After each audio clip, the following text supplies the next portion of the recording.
Hey, this is Avish Parashar from BeFunnyAsASpeaker.com. And what I'm going to talk about today here is this idea of emphasizing the punch word or the key word in your joke or in your story. And what that means is one of the ways we get mileage out of our humor and make sure the audience laughs at it is to pick the right word to emphasize. Sometimes people emphasize the wrong word, or sometimes they don't use any emphasis at all.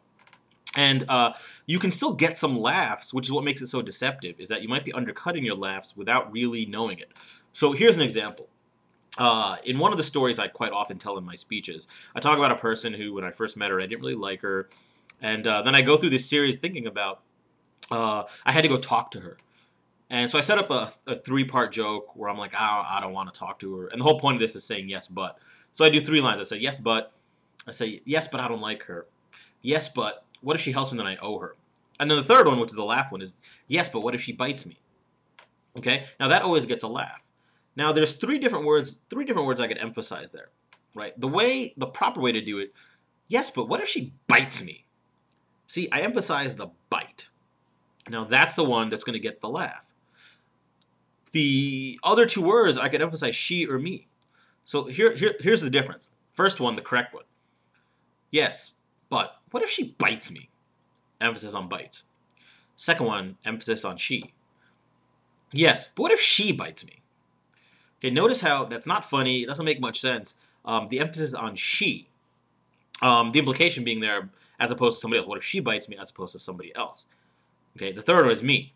Yes, but what if she bites me? Now that's even hard for me to say. But you see how the emphasis on me is what if she bites me as opposed to somebody else. Now this is a pretty obvious example because you would never emphasize she or me.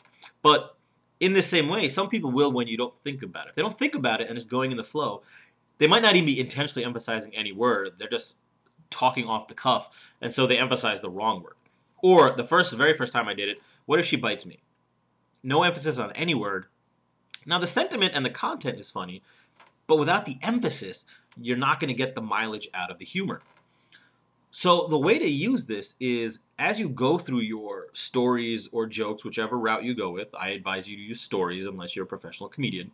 But whichever route you go with, pay attention to which word is going to elicit the response. For every humor moment you have, there's going to be some key word, some punch word as you call it in jokes, keyword, some word that when the audience hears, that's what's going to elicit the laugh.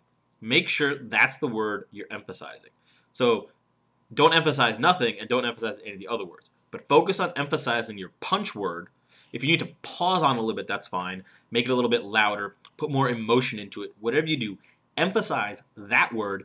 Your humor will be much more effective. Thanks again. Hope you enjoy that lesson and hope you enjoy the results you get by emphasizing. And once again, this is Avish Parashar from BeFunnyAsASpeaker.com.